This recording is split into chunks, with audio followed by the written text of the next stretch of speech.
All right, everybody, how we doing tonight? This is all things cryptid and paranormal. It's our first episode. We're going to talk about some paranormal encounters with me and my wife, and we have special guest, the Godfather, Al Santariga, in the panel tonight. Thank you very much. Yes, I got more nicknames.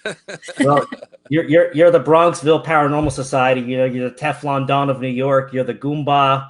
You know, you're everything. You got all that. You know, you got 30 plus years of investigations and research behind your back. So, you know, all these kind of names are just going to come to you. Yeah, well, you're the one who's throwing them all on me. So, I mean, you know, it is what it is. I enjoy it. It's all good, though. Yeah, it's all good. All right. So I'm dying to hear about you guys' experiences, you know. It's all, you want to elaborate? Me? Yeah, well, this is my wife, Lori, and she's going to tell us something. What happened was we lived in New Jersey. We moved in together into a house in Reddington, New Jersey, which is White House Station. The house was an older house. An old couple lived in it. And the husband died. At the time, all we knew was that the husband died before us moving into it. And the lady moved into a old age home, and the house was empty. So me and my brother did some renovating. We painted the whole outside. We gutted everything in the house, all the furniture. We redid pretty much every single thing inside the house, the floors. We opened up walls. We did all kinds of just, you know, demolition, remodel, and it made that kind of house livable for us. So I don't remember what month it was when we moved in, but we moved into this house. We started putting furniture in it, you know, got some things. And back then, you know, we were poor. We didn't have money. So we were getting like, you know, dressers off the side of the road, mirrors, you know, couches, whatever we can get, you know, because back then, you know, you're 20 something years old. You don't have much money. You got to pay rent. You got to pay bills. You got car payment, and you just got to make do. So we made do, and it was a great place to live. And, you know, things started happening. So I will let my wife, Lori, start from there, because she can she's better at telling attention to detail, and she can give better description of things, because I'm a guy, I forget things. And she had most of the eyewitness encounters of things, because for some reason it was attracted to her more than it was attracted to me. So without further ado, go ahead, Lori. Yeah, so at first I'm like, this is awesome, like this little cottage in the woods, perfect, because Tom is a very outdoorsy type of guy. So I was excited to move in. We kept, like Tom said, we had like all mishmashed furniture. I kept a lot of pieces that were originally in the house because they were there. And then basically at first felt completely comfortable in the house. Started putting things away. It's not until the first day that I was in the house alone that I started feeling really, really uneasy. I remember just unpacking boxes, putting them in this wardrobe dresser, and I was like, okay, I'm going to get in the shower. I got in the shower, and immediately I was like, I felt like someone was like right in front of my face, just watching me. I felt very creeped out. So I immediately got out of the shower and just was like, I'm going to go outside. So I kind of sat on the porch. The basement of this house had a lot of things like hobbies. I guess the previous owner painted and did like artsy crafts thing, but it was super creepy down there. There was like a black bird flying down there, just all things. So I got to the point where I was like, Tom, you are going to go down, and that's where the laundry was. So I, at that point, completely refused to go in the basement at all. I'm not going down there. You do the laundry, bring it up. I'll gladly fold it. And then there was a night where I had told Tom that I felt like things were watching me and things are creepy. We had 3 cats at the time, and there's one main bathroom in the home that when they would walk by, they literally would not go anywhere near the door. They would press their body completely against the opposite wall, walk real slow, and as soon as they passed the door, just dart. They were terrified of this bathroom. Mm-hmm. Anytime I did not go in that particular bathroom, and anytime I went in there, it just was just cold. Do you remember that, Tom? It just had like this cold feeling in there. I was like, and there were things still in that medicine cabinet of the man who had lived there. But I was like, it could stay there forever. Close the door. Yeah, Like they were like old tin like Band-Aid containers like from 1970, like those, you know what I'm talking about, all those old tin containers, and they had like rust on them, and there was a certain spot in the hallway, I kid you not, like you felt the pins and needles on your back. I mean, your hair would stand up. I mean, it was just a very uneasy feeling in that area of the house. And so Tom was like, "You're crazy. There's nothing going on." Like, and we were young, and he would like, it was almost like he was making fun of me. So one night we had a big window over the kitchen sink, and I was washing dishes, and I see what I think is Tom messing with me. And I'm like, "Oh my God, why would you scare me like this?" Like, I definitely gave him the finger out the window because, you know, and it was not Tom, because I call him. I'm like, why are you in the woods messing with me? And he's like, I'm not even there. So I go to the front of the house because I still think he's messing with me. And I see that our car is not there. Like, he's nowhere on the property. So now I'm completely freaked out. So I slowly walk and I sit and I see a reflection of a man in the glass of a picture hanging on our wall. So I just stand there frozen. And I'm like, please get home. I'm seeing things. I, at this point, still don't think that Tom believes me, but it keeps doing things. So then I bought some snacks, and I'm like, Tom, why would you eat my snacks? And he's like, I was like, I just bought them. I put them up here. And he's like, I didn't. So like things that I had started going missing. And I would just blame Tom, like, you ate my cake, you know, just normal things. So about 3 days later, I go to sit on the couch and I said, why is this crinkling sound? And I went, and all of these things that were missing are inside the couch cushions, like just pushed in there. Now, Tom and I lived alone. We didn't have kids then. You know, a cat cannot, if a cat was going to take it, like, they would have ate it, or like it wouldn't have been the way that it was pushed in there. And he's like, oh, that's weird. You must have just put it there. Brushes it off. Until Tom goes down in the freaky basement, and there is a blade, like blades inside his boots. Oh, wow. Yeah. Tom, you've got no audio. You're on mute. Sorry about that. You know what broadheads are, right, Al? For a bow and arrow? Sure. Well, there was a razorback. Razorbacks were the ones that spun. They had like the swivel, and they spun as you shot it, so the blades were spinning in rotation instead of being solid. Mm-hmm. So there was a razorback broadhead in my hunting boot when I went down in the basement, and I didn't know it. I was getting ready to put my boots on, and just something in my mind's like, just check the boot real quick. So I checked the boot. I had one of those little red headlamps. Mm-hmm. I shined it by the boots, and I saw something shiny, and I kind of grabbed the boot, shook it, and a freaking broadhead came out of the boot. So I'm saying, holy crap, like, you know, nobody goes in the basement but me. And I was getting ready to go hunting that morning. So if I put that boot on, you know, my foot would have been torn the hell up. I would have probably had to get, 100 stitches and probably had some nerve damage and whatever else was going on my foot, because those things are extremely sharp. You think about putting all your weight down on a, razorback broadhead, that's gonna tear you up pretty good. Oh yeah. And our kitchen spoons went missing, so we would find them just in random like closets. Be like, we don't have any spoons, and they'd be, so then he was like, maybe there's something to this. And then my brother-in-law, who also has, I don't know, the other day, he was in the woods with Tom when he had what he believes was a Bigfoot encounter. Same brother-in-law, so he thinks that we're completely nuts that we see all these things, and so he's definitely not believing. And our carpet runner had been being torn up all the time, so of course we think at first it's the cats. Well, we're standing there, and where we're looking, we can clearly see the cat is sleeping on the couch. And I'm standing there with my brother-in-law talking. We're against the kitchen counter and looking in that direction. And we just see the carpet runner just come up and all the way down the hallway.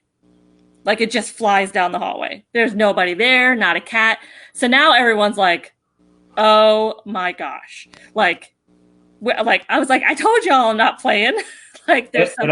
It also spooked the cats out too. All 3 cats got spooked. Oh yeah, they were like gone. And so a couple of nights later, and Tom, you probably will remember, we're laying in bed, our bedroom door is open, and I see this, what I believe is an apparition, just like a very like silhouette, and I am watching, or I was reading a book or something. I don't remember exactly what I was doing, but I look out of the corner of my eye and I get so terrified that I gasp, and I literally go right under the blanket. I was like, and he's like, "What's wrong?" And I'm like, "It's right there." I'm like, "You don't see this?" And I was like, "They're in the closet now." And he's like, "What?" Like, doors are open, but Tom doesn't see it, which is, but like, I'm not imagining this, like, which is, but he would say that he could feel like someone is watching us, but he doesn't see what I'm seeing, which has always been the confusion. He's like, "Well, if it's there, we'd both see it."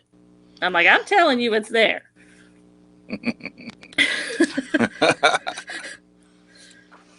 Well, it sounds like to me that Tom was a little closed-minded back then, and he in denial. And obviously, you were much more open than he was, and you know, even in a case where if you were both open, if an entity wants to show itself to you and not Tom, they can do that. You know what I mean? So, Right.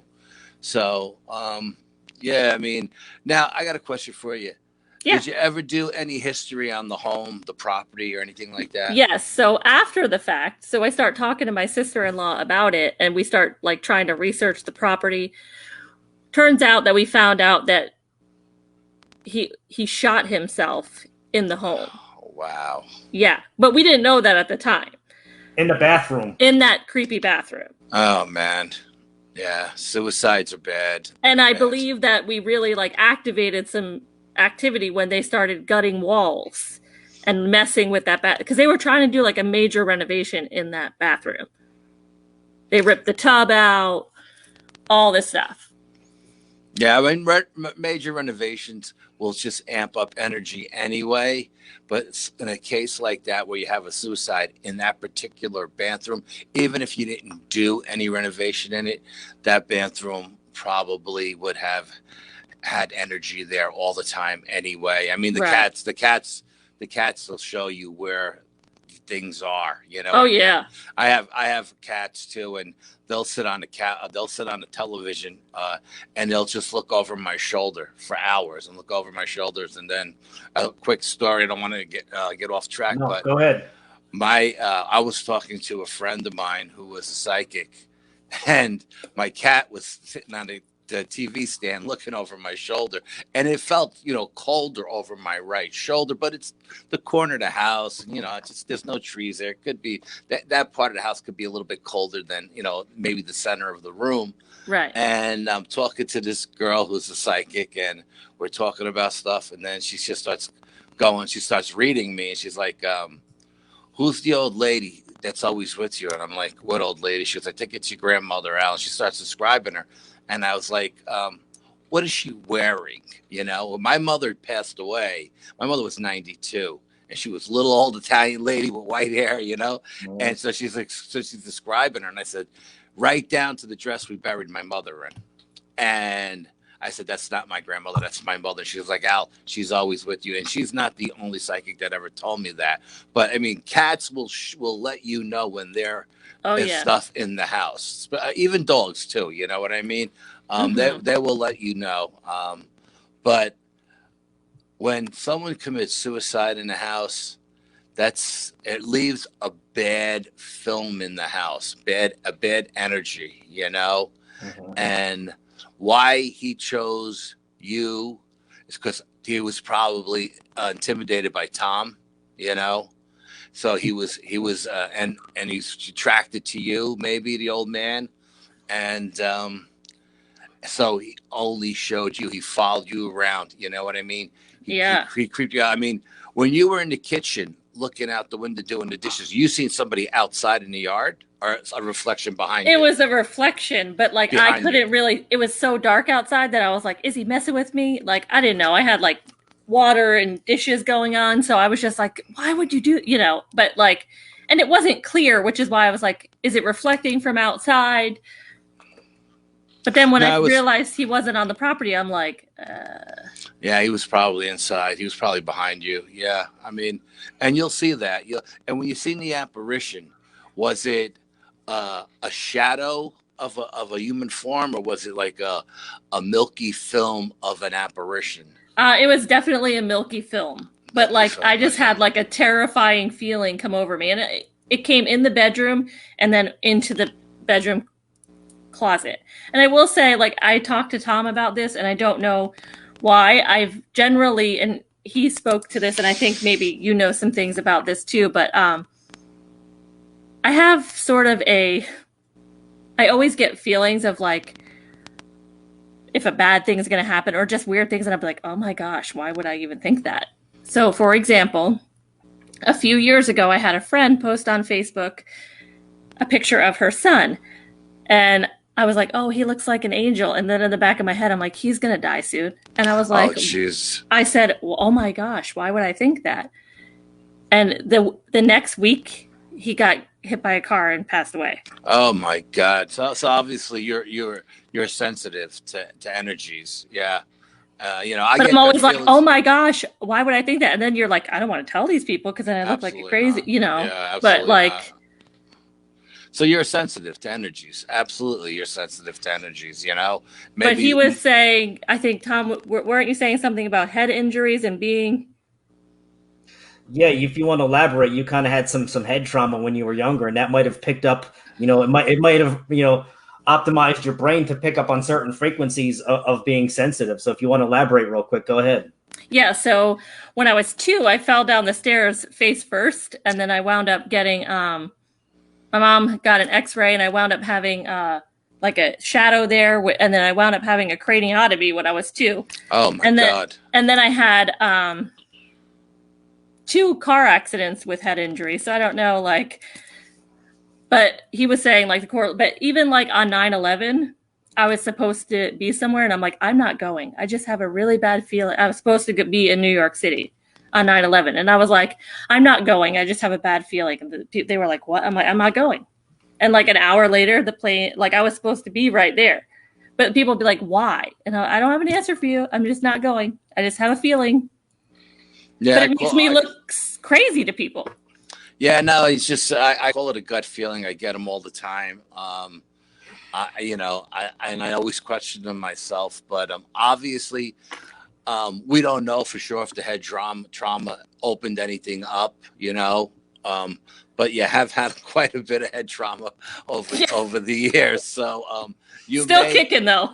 Yeah, no, but I mean, it may have opened up some kind of I'm trying to think of the word I'm looking for here, cortex or something in your head, you know what I mean? That made you more sensitive or more psychic to energies or even frequencies and vibrations and stuff like that as well.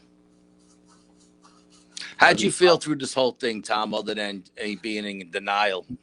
I mean, I was kind of in denial, but then when she kept edging on about certain things happening, and I started kind of feeling uneasy, especially like in the bathroom. If I was in the shower or if I was shaving or brushing my teeth in that bathroom, like I always had the uneasy feeling, always had the hair on my neck stand up. And I always had like, there was a heavy weight, like there's a really heavy weight in that room kind of pushing on me.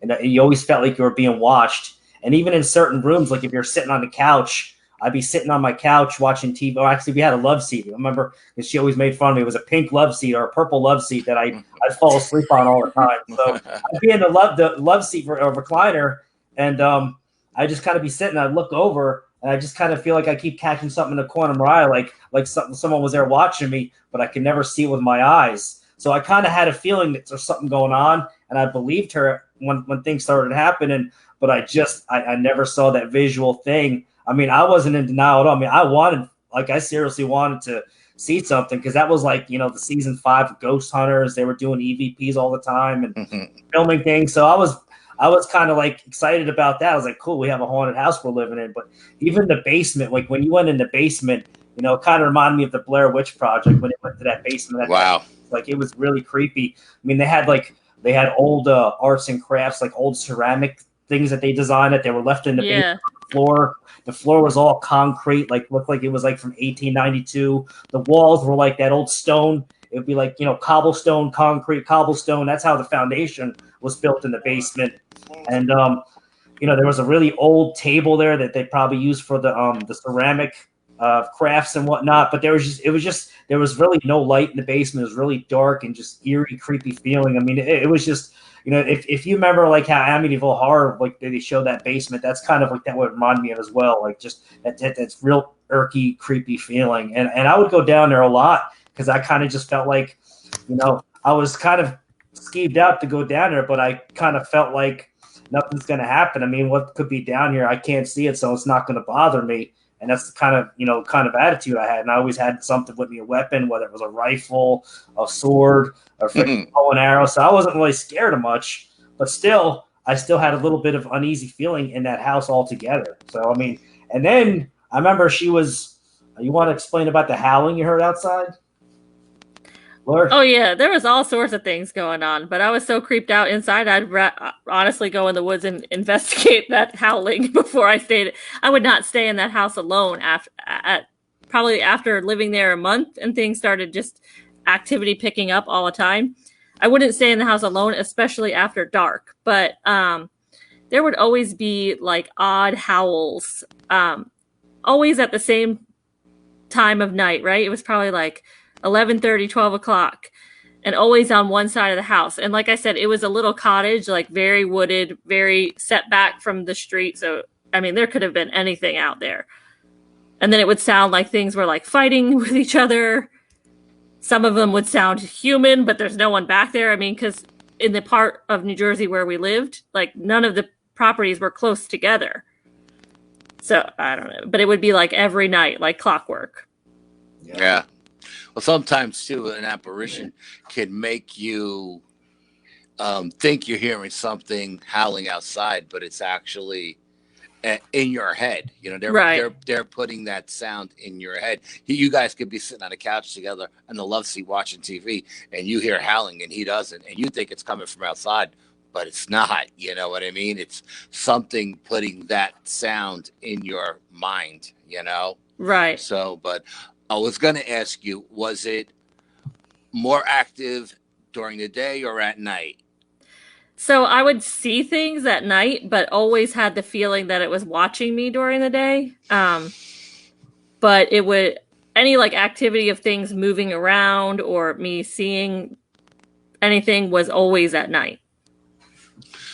When you seen things at night, like shadows, apparitions and stuff like that, things moving around, did you see it out of the corner of your eye, or did you see it straight up looking at it?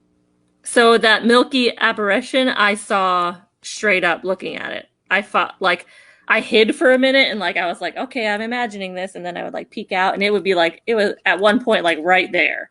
It just gave me cold chills when you said that. Wow. Yeah. And in terms of like seeing the reflection, so like in the window, I saw it straight on. So what you say, it's standing behind me, is, very possible. But in the picture frames on the wall, I would just get like a glimpse, like I just saw a face in that. And then I would look again and I wouldn't see it. And then a couple minutes later, I'd be like Tom said, like you'd look real quick, like I know something's watching me. And I kind of just honestly followed the cat's lead. Like, if you're not going, I'm not going. Like, because I felt like they were in tune with it. So I was like, or I would like take them with me because I know that they would react if I was like walking into danger kind of thing. And we actually had a cat run away from the house when I let Tom had them there alone. And she only came back when I got back. And like, he had been trying to catch her in the woods for weeks, right, Tom? Yes. I had been in North Carolina visiting family.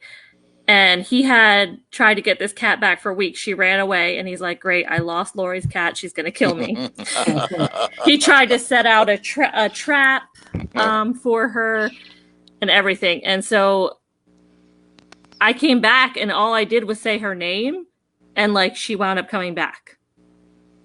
Yeah, that's amazing.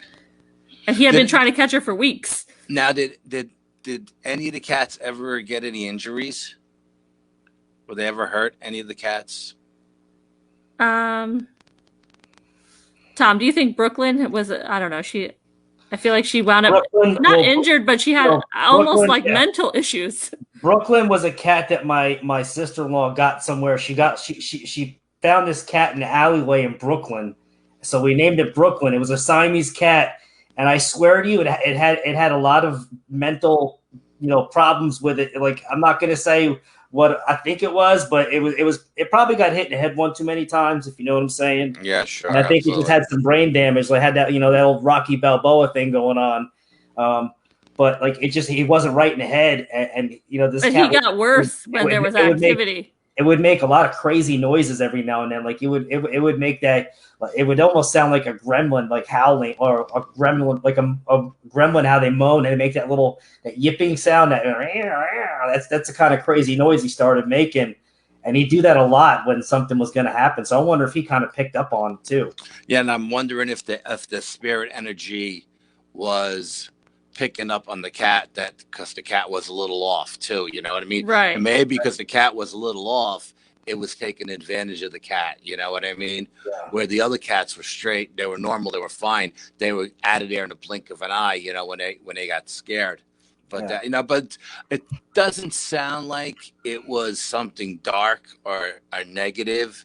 It just sounds like it was something that was attached to you. Okay, it didn't, like Tom obviously put that arrowhead in his boot.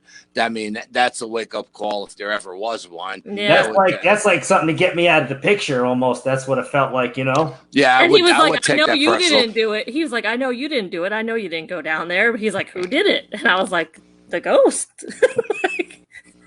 Yeah, that I would take that very personal. That would piss me off as well. But It doesn't feel like it was dark or demonic. It didn't really, like I said, the cats were never hurt. Were you ever touched? Did you ever feel like you were touched? There were a couple of times. All right, so I mean, he was, getting a cheap feel, obviously. That's why, like, I wouldn't shower when I was home alone. Like, I would not take a shower unless Tom was there, like standing there, like, I got to take a shower, like stand here and protect me. Right. Yeah. Yeah. No, it just seems like he was attracted to you, and it was just wanting to be around you. Because with all that arts and crafts down in the basement, and the paintings and all that, when people do that stuff, they put their heart and soul into it.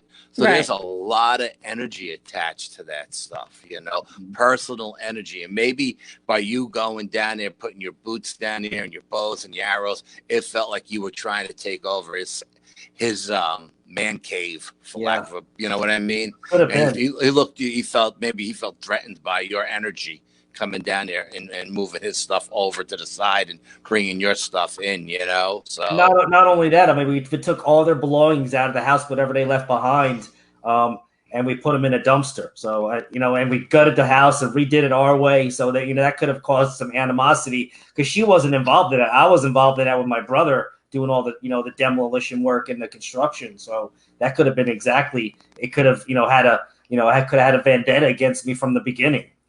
Yeah, I'm not getting the feeling that it was upset with the construction. Really? Because I think if that was the case, it would have got dark fast, especially towards you, not so much her, but definitely towards you and your brother, like when your brothers come to visit or whatever, you know what I mean? But I don't feel that had anything to do with it. I think this guy was just attracted to your wife and maybe threatened by your energy, being the man of the house, could have been. Yeah, and we had people move in there after, like they tried to rent it out several times because my brother-in-law and sister-in-law owned the house after that woman passed away. They bought the house and then we were renting it from them. But we had people, like they had several people say, like, I can't stay in that house, I'm moving out. Like they would just leave. But then Tom lived there briefly alone. I moved to North Carolina first, and he was just tying up loose ends and things there, and he lived there alone. And did you have anything happen once I left?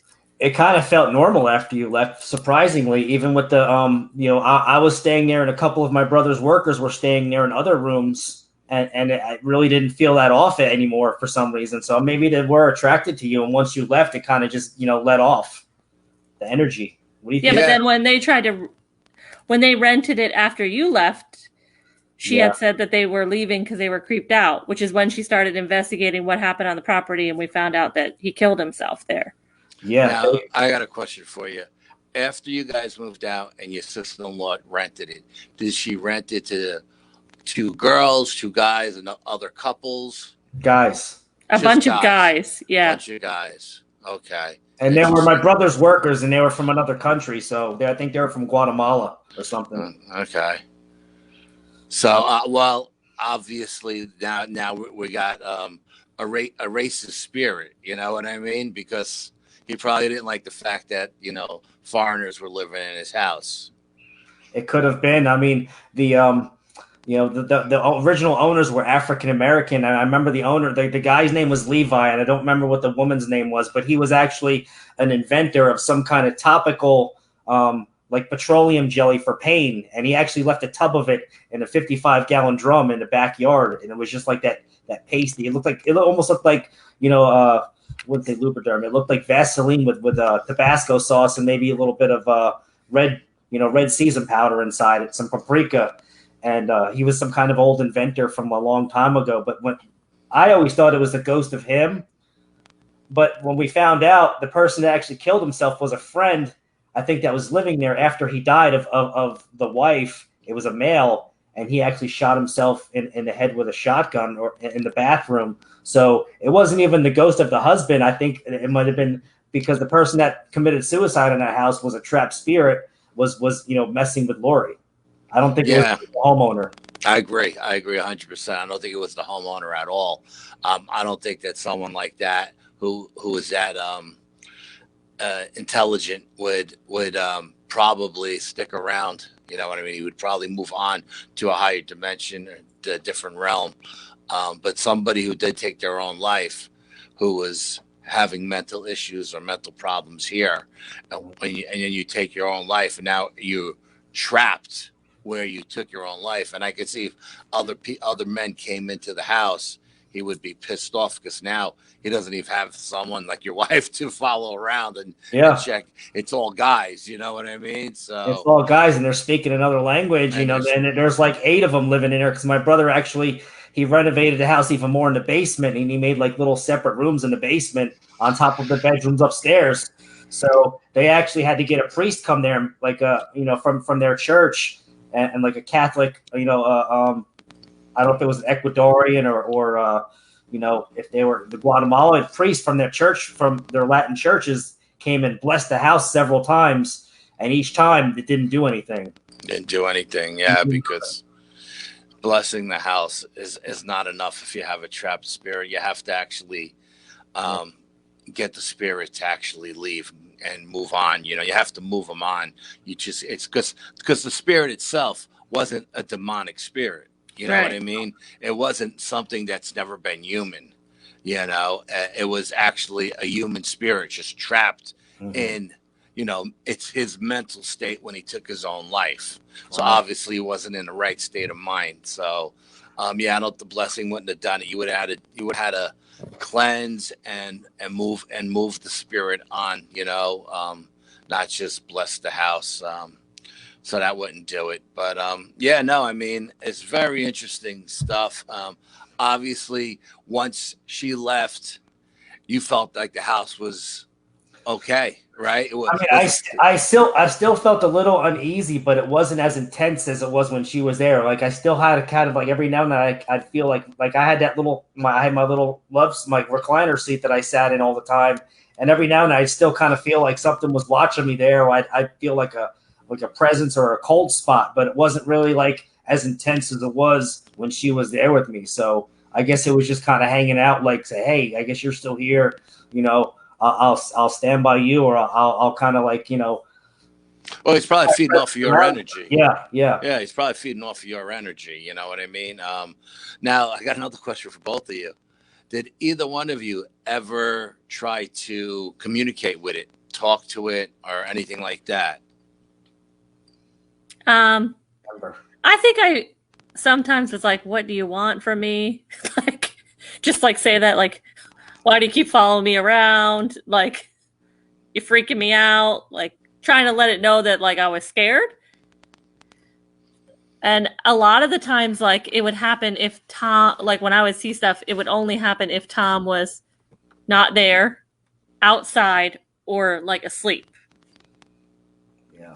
Okay. Yeah. Well, he's taking advantage of Tom's energy, being in that restful state. He wasn't conscious.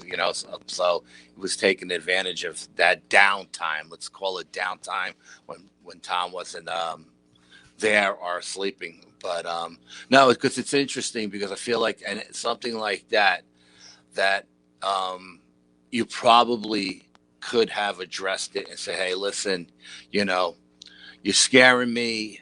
We don't have to live like this. You know what I Right. mean? And I think I even said, like, I'm not here to hurt you, kind of thing. Like, I don't have any ill intentions for you. All right. But I mean, even if you should address it, at some point you should say, listen, what do you want from us? Sit down over here and let's have a conversation. Talk to me. Tell me what you need.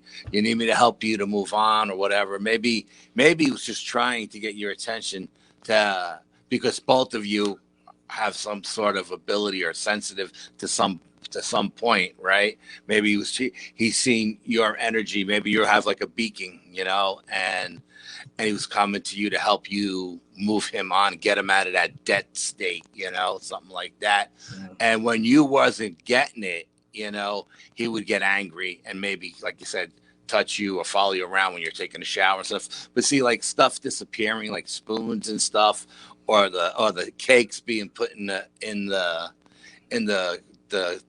couch seats and stuff like that. To me, that's not something dark or demonic. You know what I mean? Right.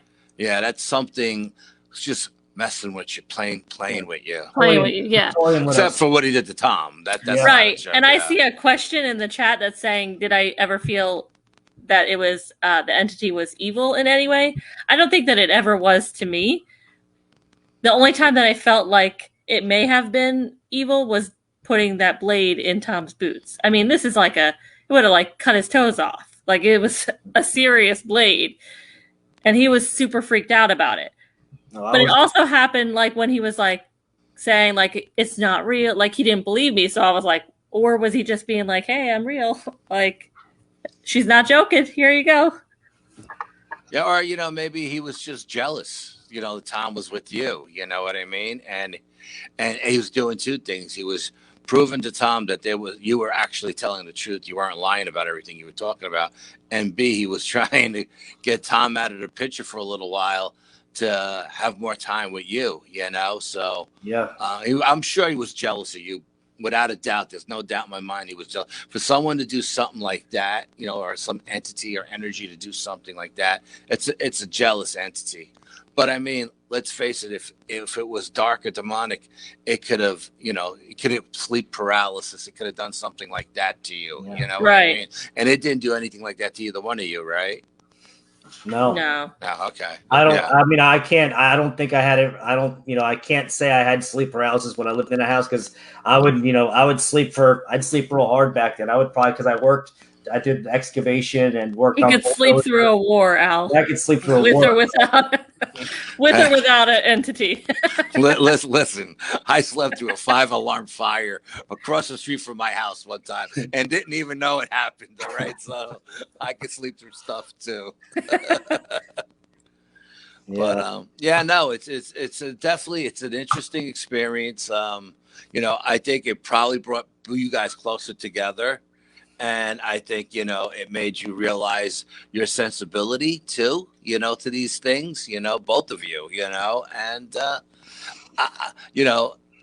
how, as uncomfortable as it was, I wouldn't look at it as a negative experience. You know what I mean?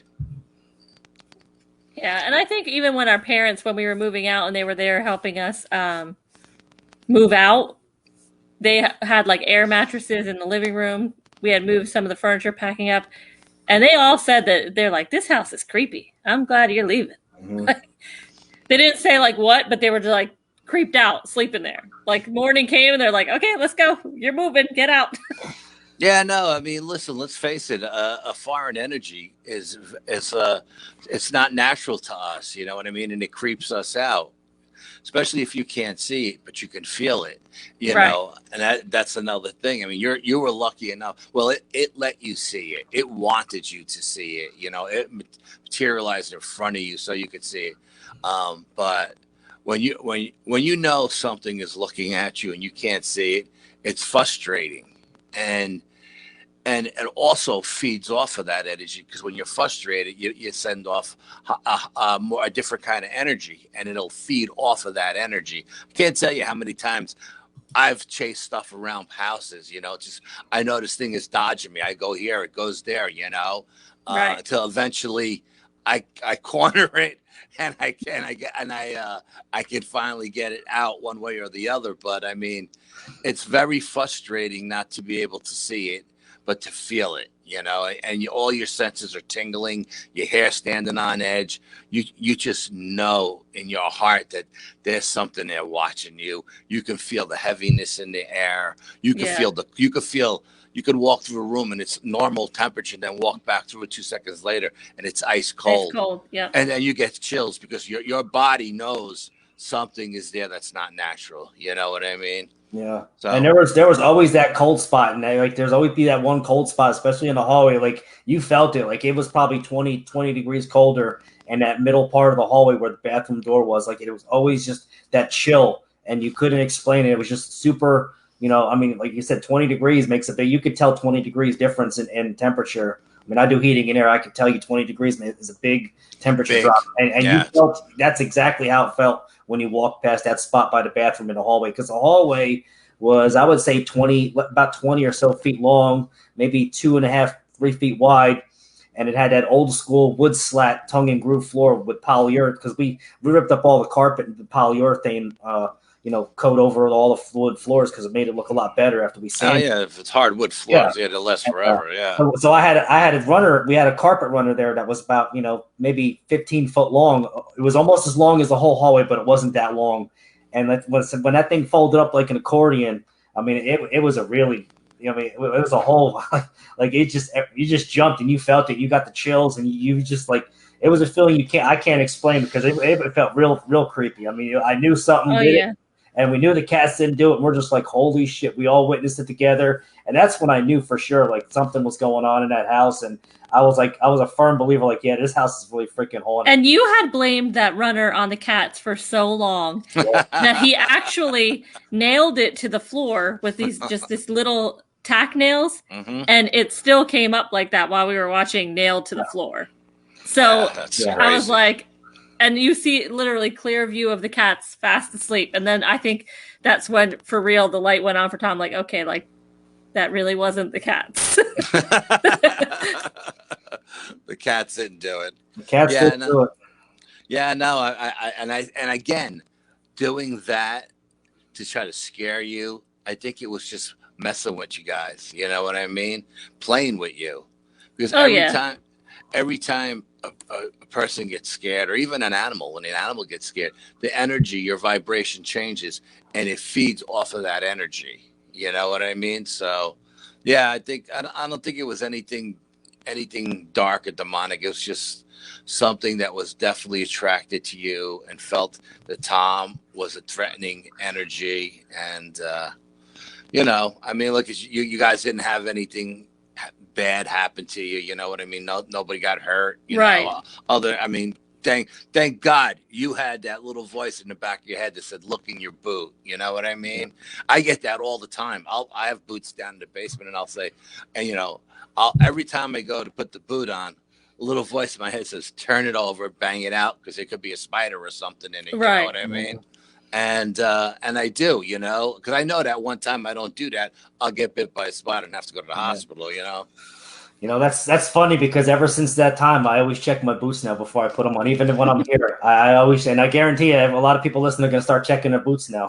and I guarantee you'll do that for the rest of your life. Because I do too. We got David from Texas got a question. Let's see, did y'all have?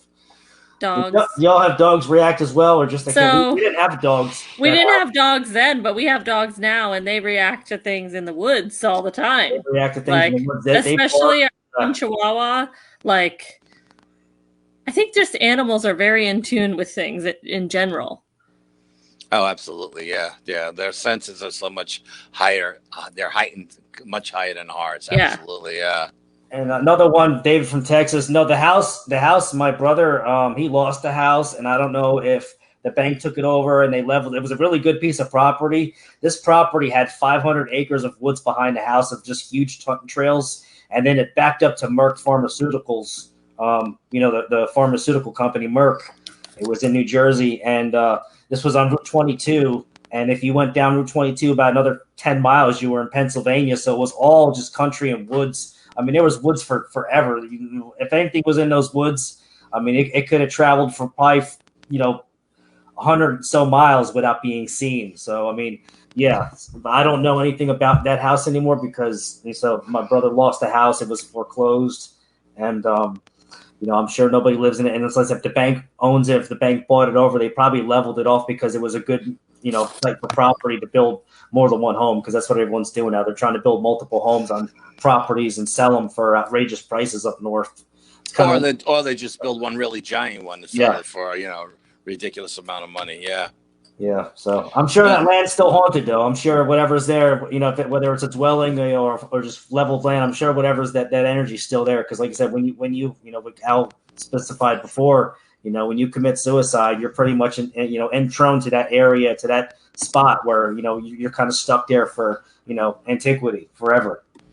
Yeah, I mean, I don't know how long. Usually, we have spirit guides that will come and try to escort us over to the other side. But if this person is not in his right mental state of mind, and maybe sometimes when they pass, they feel guilty for what they did, and they feel like they don't deserve to go to the light or whatever, so they stay behind, Right. or they're afraid to move on because they're afraid they're going to go somewhere else and not to the light. There's a lot of little things like that. Spirits will, especially someone who does something like that is afraid to move on sometimes. Mm-hmm. Yeah, good point. Anybody got any questions in the chat? I know David from Texas had a good one. Let's see. I was going to go on about the deer thing with my yard because someone was asking in the group about the deer, because people were asking questions that don't really know the whole story behind the deer of the pictures I posted. That being said, I was hunting last hunting season in my North Carolina property behind my house, and I was shooting at a deer. I missed the deer. I saw my arrow go above its head about 1.5 feet, and this was about a 4-point buck. He had 2 on each side, and I missed him. So I said, oh, well, it is what it is. And I stayed in the woods for about another hour. I left the woods. I came back 2 days later, and the same deer was laying next to a tree with its head snapped back. And I examined the whole body. I mean, I checked the whole body for any marks, anything, any kind of, broken bones. I didn't find anything. Only thing I found was its neck was snapped. And I was like, I can't do nothing to this. I was like, whatever, thanks for the deer, but I can't eat it because the meat's spoiled. It's been sitting there 2 days or whatever. The meat's, it's done. You can't eat it. You'll get sick and, if not worse. So that being said, I dragged the deer about anywhere from 40 or so yards plus, give or take. And I dragged it into a little spot in the dried up creek bed. There's a little valley. It was like a little dip inside the, the foundation of the ground. So I left it in that little spot because it was kind of hidden. I didn't want really no one to see it if anyone was in the woods at all. So I come back the next day, the deer is gone. And there's no, obviously there's a drag mark for where I moved it. But when I went back there was not one drag mark, not one piece of fur shredded up. There was nothing. I couldn't find any footprints. I couldn't find anything. It was like something picked up that deer, threw it on its shoulder, and, walked off with it and said, well, if you don't want the deer, I'll take it back and, on with it. Yeah, and I'm sure it's exactly what happened too, because I seen the photograph that you posted, and that deer's neck is definitely broken. That neck was broken back. Yeah, you and I both know there's only one thing that can do that. You know what I mean? And so I even mentioned on Manimal Research, years ago when I was hunting with my brother, we shot a smaller deer. Wasn't really that big of a buck, but it was still a buck, and we shot it. It wasn't dead all the way, and I had to hold its neck while he was cutting it to try to kill it, to put it out peacefully as quick as he can. And that deer's neck, I'm telling you, those necks are really strong on a deer. You can't snap a deer's neck unless you're 8 foot tall and weigh 700 pounds. Seriously, you got to have some serious strength to do that. But that being said, let's see. Mike had a question. Mike Patterson. I'm going to put it up right now. Here you go, Al. What do you think about this? Do you think Sasquatch and other paranormal events are directly connected? Yes. Okay. Yeah. I mean, for years and years and years, I said no. But as time went on, the longer you're in this field, the more threads you tend to see. The things that you didn't see in the beginning, you see later on in life. You start noticing them, and yeah, in some way, shape, or form, it's all interconnected somehow. I don't know how though.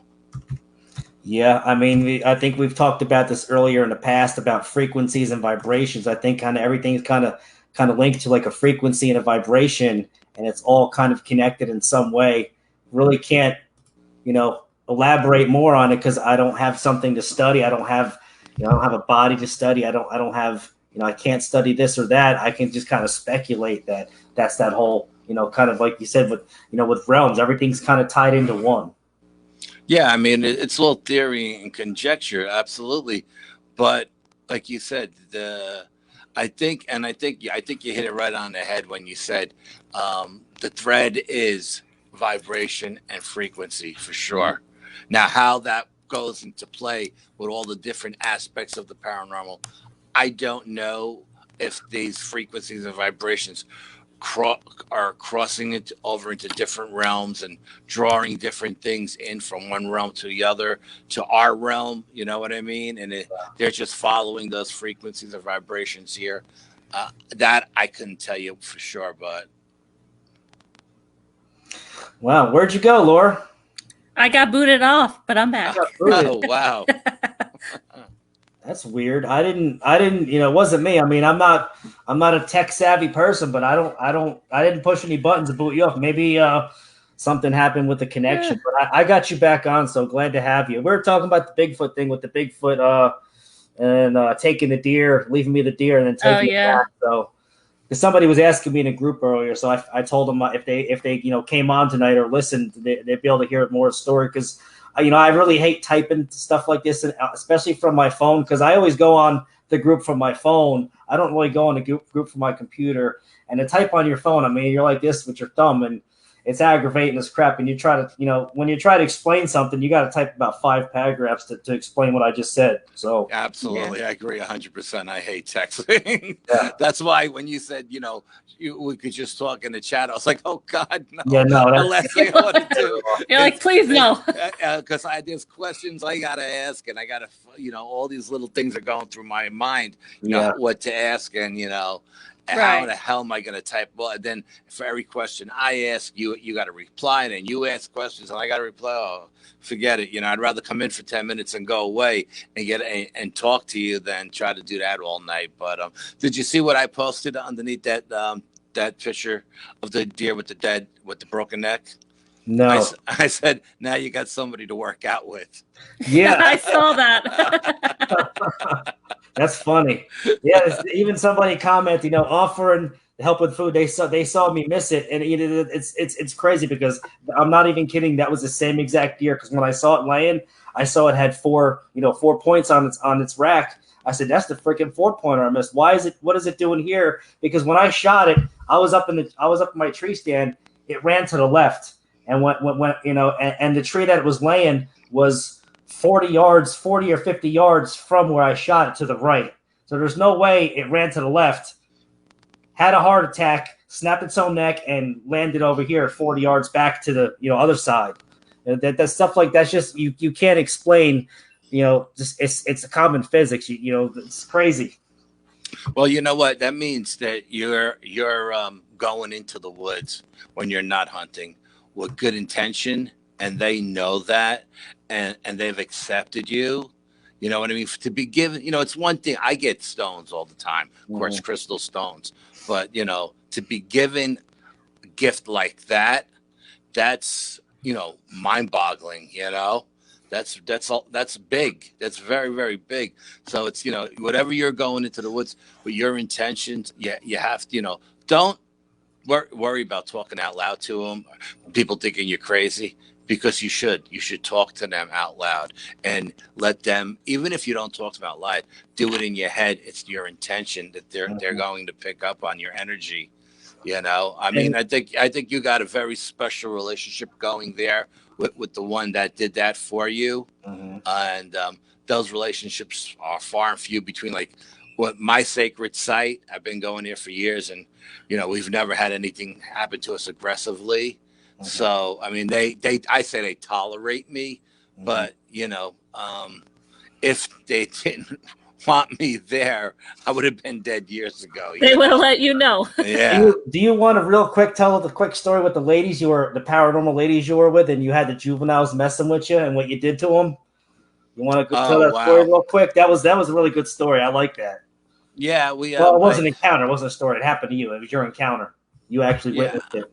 I was doing a paranormal event with another group, and they had a couple of women in the group who said, "Hey Al, could you take us out on Bigfooting? And we want to go squatching. It's on our bucket list." So I said, "Yeah, absolutely. I'm going out in October. Let's plan for then." So we went out, and it was supposed to be there was supposed to be like 5 or 6 of us, but everybody canceled except for these 2 women. So we went out, and it's like I said, it's 3 or 4 mile hike into the woods, and then off trail onto the sacred site. And I told them, I said, I gave them the whole spiel about if they're, don't run, we can't outrun these things, Right. If there are other animals in the woods beside these creatures, I made sure everybody had like an 18-inch machete, a 10-inch survival knife, pepper spray, stuff like that. And we're sitting in the woods, and we go in during the day, and I like to do a day and night thing. And I'm walking around with one of the women, we'll call her Margaret, and she's taking pictures of all the arches and the X's and the stones with the Karens on it. And I'm talking to my psychic who lives in Arkansas. She reads everything through me. She says I'm a conduit. And my psychic is telling her about how this was a sacred site for the Native Americans as well. And the Sasquatches kind of just took it over when the Native Americans moved on. Meanwhile, the other woman is just walking around the site by herself, and she's the sensitive one.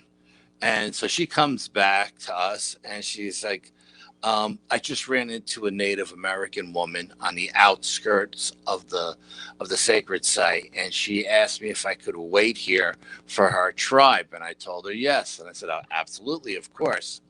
So now the other woman is freaking out because she just heard my psychic tell her about the Native Americans, So we're sitting there, and it's starting to get dark. And I said, "Listen, I hope you ladies can handle the dark. Oh, we sit in haunted houses all the time in pitch black." I said, "I understand, but this is the woods and the tree canopy, and it's dark, and no, we're okay." Okay.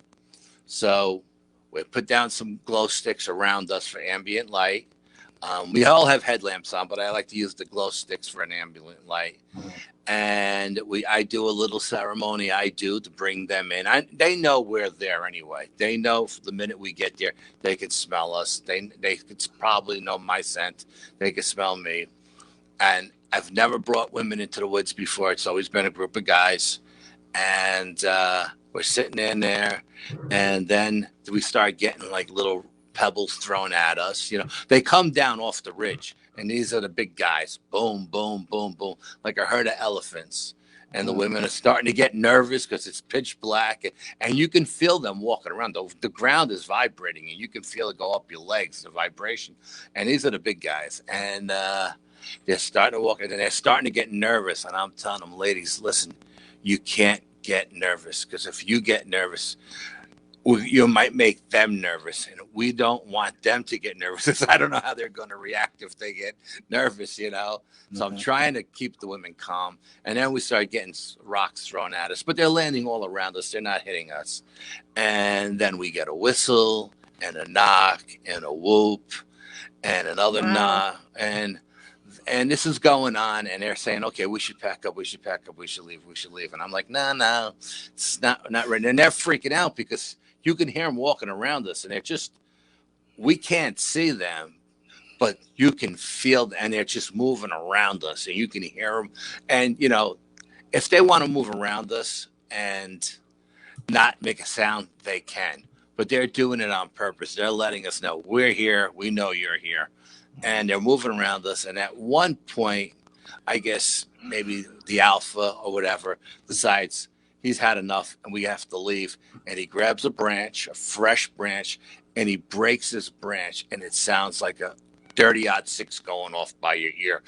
Boom! I mean, Wow. ladies freak out. So I said, okay, now they're ready. They want us out. Now we're gonna leave. Okay. So we pack up our gear and we leave. We hike out about 2 miles. We come to a meadow. We sit down and we discuss what happened. And they're freaking out. Oh, I can't believe, you know, we heard them whooping and screaming and knocking and this. And they're just really excited about all the stuff that happened, you know. And we're sitting in there, and we sat at the meadow for about 20 minutes just discussing what happened at the sacred site. We're still a solid 2 miles from the main road, and then we're like another half mile from our car. And we start to hike out, and we're hiking out. We're walking out, and there's a whistle to our right, and there's a whistle to our left, and there's some whooping going on like 100 yards behind us. And I'm arguing with one of the women. She says, "Oh, that's a barred owl," and I'm saying, "It could be a barred owl, but I don't think it actually is. You know, I think we're being herded out. You know." And the woman who's sensitive says, "Al, you know they're following us, right?" And I go, "Yeah, this is what they do. They herd you out. They want to make sure you leave. This way they can hunt or they could do whatever they want to do. They don't want you around." So, not thinking anything of it because this happens every single time we go. We get herded out. Okay. So we're walking out, and then all of a sudden, the one that's like 100 yards behind us, when I tell you it was like a second or two, was right behind us. He went zooming up right by, and he screams. The ladies take off. Boom. They start running. I'm screaming, don't run, don't run, don't run. They're gone. I'm trying to track them down. Now, the other two that are following us, they jump onto the road. Now we're on a mining road. It's a concrete mining road. And these two jump out on the road. I finally catch up to the ladies about 100 yards away. I tell them, don't run, don't run. And all of a sudden, they start doing what I, at this point, I had never heard before, but they start doing this monkey barking. Hoo, hoo, hoo, hoo, hoo. And the woods are echoing. I mean, they're jumping up and down on a mining road, and they're slapping the ground.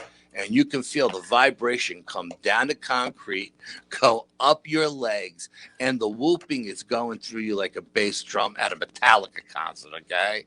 And Wow. the woods is just, and I'm thinking, my mind is going like a million miles an hour. What do I do? What do I do? Because the vibe I got initially was, let's scare the shit out of these ladies, you know? And I think that was the game plan when it started.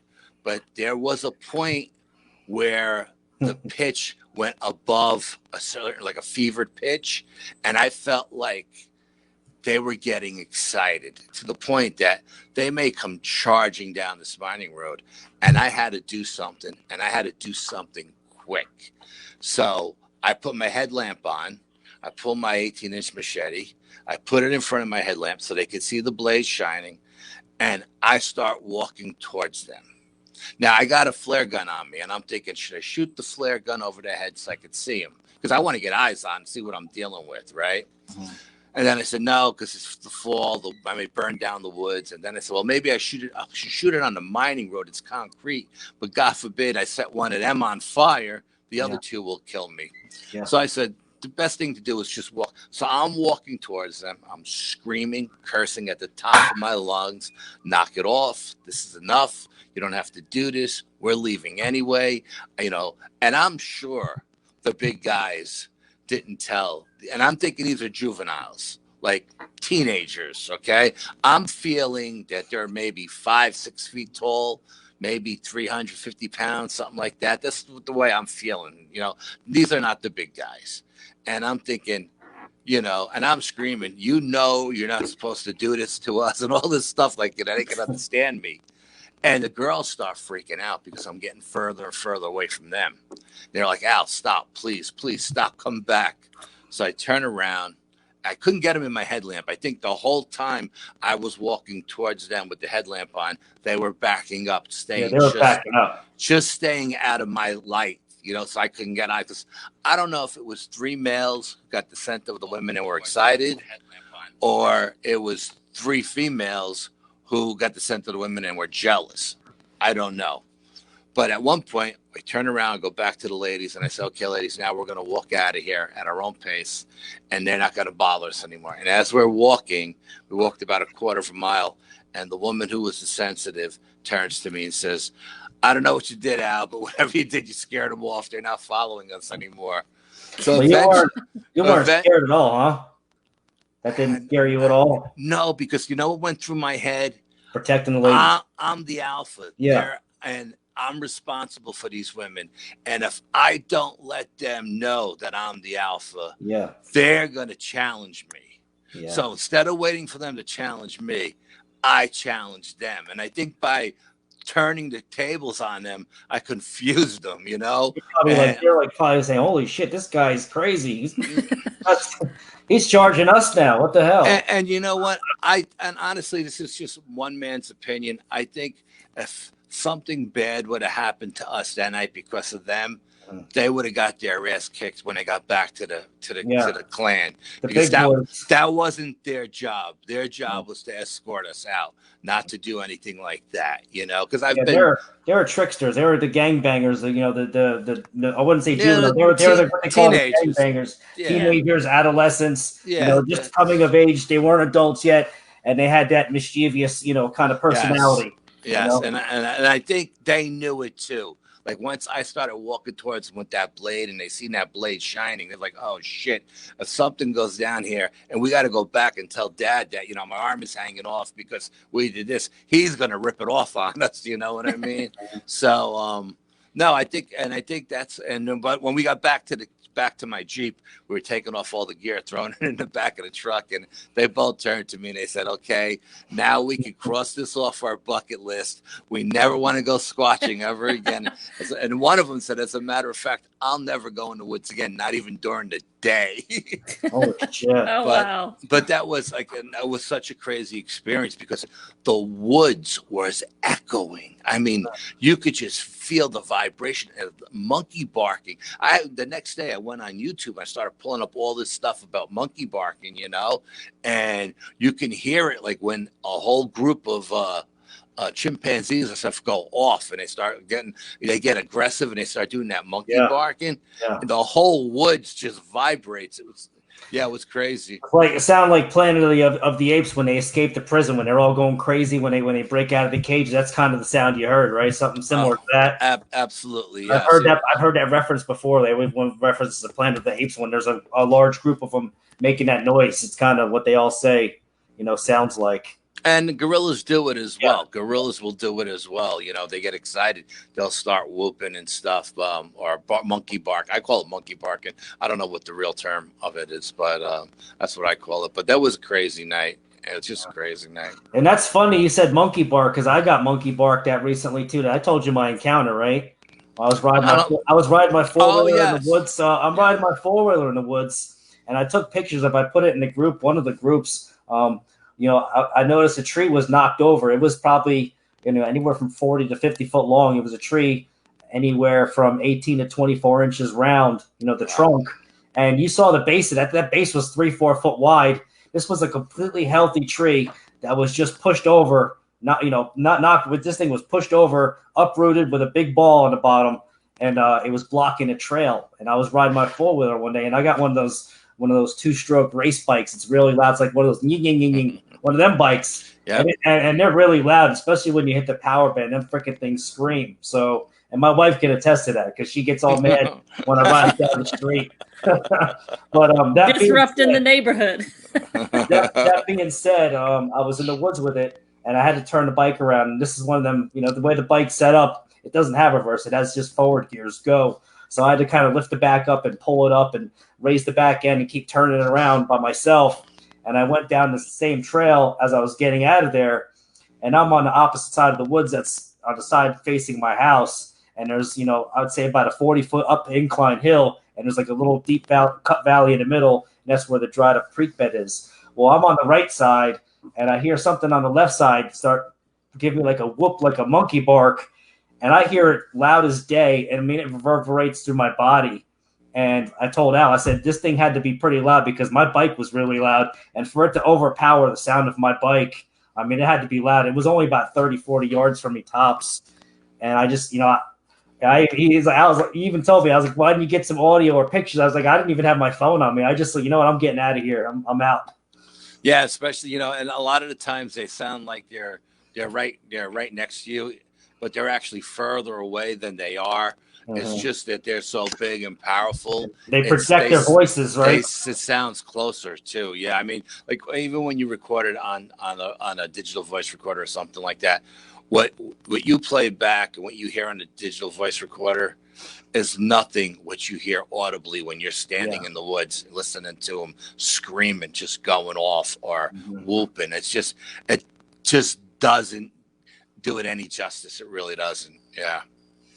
I'd like to let my wife talk about some of the Bigfoot stuff on our property because she can elaborate about the eyes and the kids' tree fort and whatnot. So go ahead, Lori.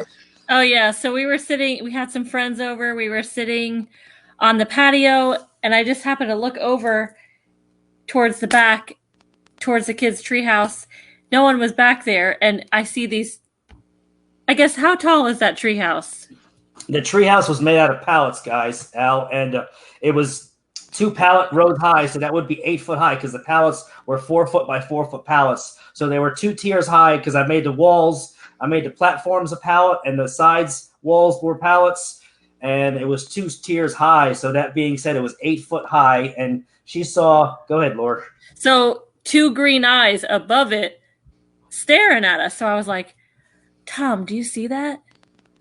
And then I said, everyone that was on the patio, which is pretty far from where the treehouse is, and they're like, no, we don't see that. And then Tom's like, yeah. But like they were so bright. And like it's very dark back there. There's no lights back there. And like I said, it's far from the house. And Tom gets, and we try to like inch a little closer just to like walk real slow just to see if we could get a closer look. And then when we got like halfway there, they were gone. They just disappeared just like that. They vanished, and we didn't hear anything at all. Next time that happens, instead of walking straight towards them, walk towards them backwards. Oh, yeah. Oh. And see what happens. Maybe with a phone on. But we hear a lot of... No, because they'll see the light of the phone. Okay. Just walk towards them backwards, and then, even if you're not recording it, just to see how close you could get, and then the green of these eyes, they were so vivid. Like, there was no mistaking it. And then, someone was like, oh, it's a raccoon. I'm like, it's not a raccoon that high in the air. There's nothing that it could be standing on. Just the way that where they were located. There was no way. And we hear so many. How big were the eyes, Laurie? Oh, gosh. Golf ball size? Probably. Yeah. Probably like ping pong ball size. They were big. They were spaced apart too. Good 8 to 10. They were, right? yes, they were very spaced apart. Very cool. Very cool. See, now you say you just happened to look over there for no reason, but was there a reason? Did you feel those eyes looking at you and subconsciously you turned your head to look back? Maybe. I don't remember. We were just having like a conversation, hanging out, and I was like, what the heck is looking at me? Yeah, I don't think it was for no reason. I think you were feeling its energies looking at you, and you turned to see what was, subconsciously. You're not that you realize what you're doing, but you just do it. Right. Yeah. And we hear so many sounds out there at night when we take the dogs out, and then like we have to tell the Chihuahua, like, be quiet, we're trying to listen. Hush. And I've recorded stuff. It goes from a parrot to an owl to a parrot, then a parrot to an owl. It sounds like a disformed parrot, a mental ill parrot, I call it, and then it goes to an owl, but it does not sound like an owl the way it almost sounds like too big of an owl, the way the sound is, the way it, just the way it projects and echoes. You can tell it's not really an owl because I know what an owl sounds like and I've heard it my whole life, and it just kind of sounds all. Everyone always says you can tell the difference because it's a little off. It's not 100% like it's a little off. It's a little deeper. The vibration, deeper. It vibrates different as well. Mm-hmm. It's a whole different. Yeah, I've heard that owl. That owl, that's just the biggest owl you ever seen in your life. And our daughter has heard. Last week they were both out there, and they're like, Cheyenne comes running in, and she's like, "Mom, come out here. We hear Bigfoot." Go out there, and then of course, like, I'm like, I don't hear anything. And then they're just very much, we heard it this whole time. And then of course the dog follows me out, starts barking. But they hear a lot back there. I mean, there are a lot. I don't know what it is, but there's something back there. The funny thing is, Al, it's always the kids are outside in the back playing right by the fence line, by the woods. And then you hear it. And they're the ones that hear it all the time. They hear the strange noises. So I'm wondering if the Bigfoot are attracted to the kids. They like to watch the kids play, and they start making noises, and they know the kids have that, they have that energy to pick up, they have the innocence energy in them, and they know they're pure-hearted. They know the kids' intentions aren't going to harm them, so they kind of present a part of themselves to the kids. Yeah, I think absolutely. I think that they're definitely attracted to kids because they know their energy is innocent, and I think they enjoy watching the kids play. I do. I think it's entertainment for them, especially if it's a younger female who hasn't had babies yet. You know what I mean? To see small. How old are your children? I don't even know how old they are. 13 and 11, but they've been hearing it for a long time. A long time. Yeah. They've been hearing weird noises in the woods. They always talk about. Because all of their stuff that they play on, their trampoline, their swing set, their tree house, we have away from the house back towards the woods. They love to play out there. They're like back there picking honeysuckles. They love the woods. So that's where, and they always hear it. They'll come running, come listen to this noise. There's something back there all the time. But they're not scared. No. Because whatever is back there watching them isn't putting off that energy to scare them. You know what I mean? I think when they were younger, before they understood, they were scared. But now they're just like, Cheyenne is usually like, I think it's Bigfoot. Yeah, no, because children, they're just like adults. They have that fight or flight in them as well. You know what I mean? So something scares them. They're not going to fight because they're small, but they're going to turn and run in the blink of an eye, So for them to be so used to it and so comfortable with it, that's a beautiful thing, man. Some good stuff, man, between the gifting and the interaction with the kids and just stuff I've seen. And I mean, I think the thing with the 4-wheeler, I'm going to go with the fact that maybe I kind of ran up on a unit. Maybe they had a little one out there and they were kind of warning me like, hey, back off with that big loud thing because we're trying to do something over here. Or they could have just been laying down, resting. Could have been, yeah, resting. Day. And I woke them up with that loud ass bike. Yeah, those two-stroke bikes make a lot of noise. You know what I mean? They echo the whole freaking neighborhood when that power band kicks in. You hear that thing from a quarter mile away ripping up. Yeah, so I mean, you just may have rubbed somebody the wrong way that day, Yeah. But just glad I didn't get a fucking log thrown at me or a rock, Yeah, you could have gotten a rock or a log thrown at you very easily. Absolutely, yeah. But I think you guys got a special land and special circumstances going on there, and you're very lucky. Absolutely, you're very lucky. And I mean, to have the kids out there. I mean, I don't think these things would let anything happen to the kids if you weren't there. Like, say, kids were out playing in the yard and a pack of rabid coyotes came in or something. If these creatures were there, I think those kids would have no problem. They would just snap those coyotes' necks in a heartbeat. Oh, yeah. I think so. I believe that, too. Yeah. Yeah. Well, thank you for letting me sit in on your guys' show and everything. I mean, I know you guys just wanted to talk amongst yourself, but... but I appreciate your insight on that. we wanted to have you on as kind of like a panel with questionnaire and kind of give insight to some of the paranormal stuff. And that was pretty much it. I mean, we're over an hour and 20 minutes and I'm good with that. I mean, this is our first show, first show of the group, first live stream. And I think it turned out pretty well. I was kind of a little nervous about it because I wasn't sure how it was going to pan out, talking about me and my wife's paranormal experiences. Sometimes people think you're a little cuckoo but I mean, that's what this group is. It's cryptid and paranormal stuff, and that's what we brought up to the group. And I think we had a really good time tonight. What do you think, Al? Well, I thank you for inviting me. It was my honor. It was a pleasure to be here. Lori's nice meeting you. Finally, you as well. See you. Yes, and thank you. Thank you very much. All right, Al. You have a good night, buddy. Good night, everybody. And hey, happy anniversary to you, Al. Happy anniversary. Thanks for coming out on your anniversary weekend to be with us on the show. I mean, that's pretty good. That means a lot to me. That makes me feel important. You are important to me. You know that. It's an honor to have my Goomba out here tonight. All right, folks. Okay, ciao. Ciao. Bye. All right. Good night, everybody. Good night, guys. Thanks for coming on tonight, and hopefully we answered all your questions. And it was a pleasure having you come out and share the chat with us. And we'll be back next week sometime. Take care.